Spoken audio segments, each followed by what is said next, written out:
Mr. Transporters 96 here with another video review. This time we have from the Marvel Legends Spider-Man series, Hobgoblin.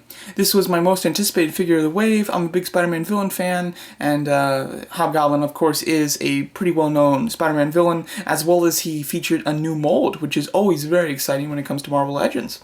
So let's get on to it. Talking about the figure, he comes with two head sculpts. This one, going over this one first though, this is the more classic version of it. I think it looks quite good. It has an excellent expression to it. You have a fantastic smile that is just eerie looking, which is extremely nice. You have the teeth that are very sharp, and it does look like they've tried to paint the gums in the mouth around the teeth, which gives it just a more realistic feel to it. There's a lot of good shading on this figure in specific areas, and one of those areas is the head, where he has like a very pale kind of white face, and then you have got some kind of brown or yellowish kind of wash into it, which looks good. The eyes are very nice, and I love the way the eyebrows are sculpted.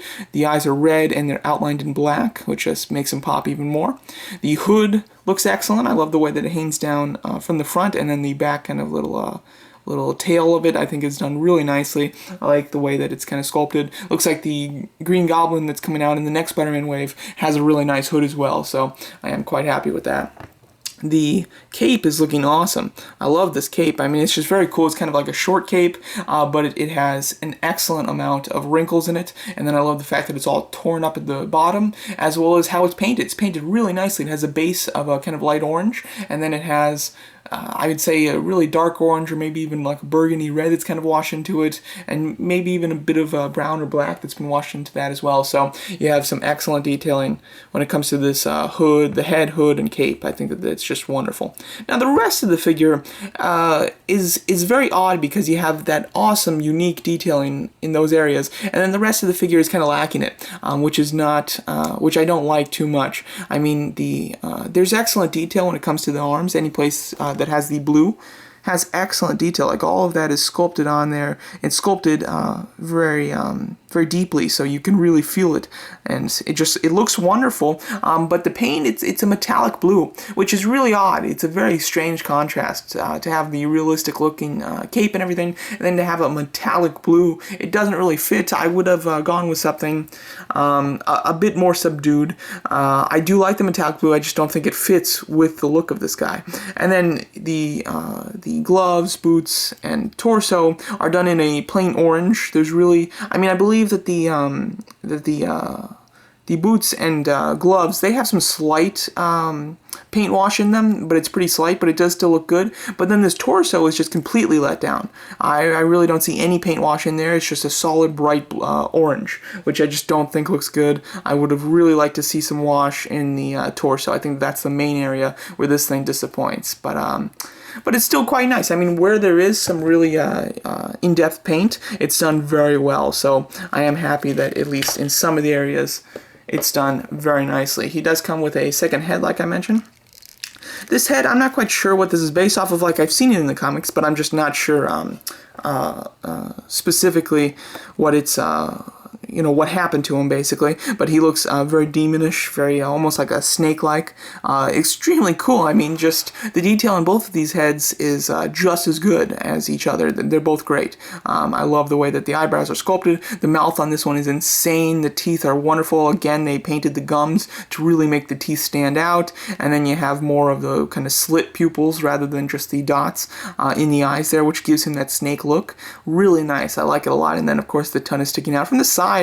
The tongue looks a bit thick from the side here. I wish that they would cut that down a bit, like right kind of there. It looks pretty nice. But when you get to the side, it just kind of looks really fat. It looks strange.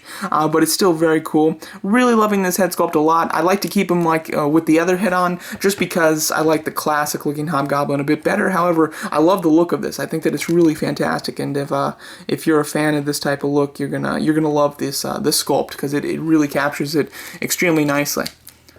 He does come with some more accessories as well. That's one nice thing, is that he's a completely new figure. He comes with a cape and the whole bit, and then he comes with a bunch of accessories, which is very cool. Comes with the pumpkin bomb, of course. You know, you need a pumpkin bomb with your goblin figures. This one is just, I believe it's the same exact one, not even a repaint, just the same exact one that comes with the Build-A-Figure Hobgoblin from a previous Spider-Man wave, which was a different version of Hobgoblin. You can see the mouth kind of sculpted in there, which is quite nice. I hate that it's all translucent yellow. I think that the fire, they could have left that as translucent yellow, but then made the pumpkin bomb itself actually painted orange. That would have been really nice, and then maybe painted the mouth and things on it black so that that really stood out. Then he also has his glider. His glider looks quite good. I mean, it's relatively small, but I think it still fits with him nicely. And it is just a solid gray paint.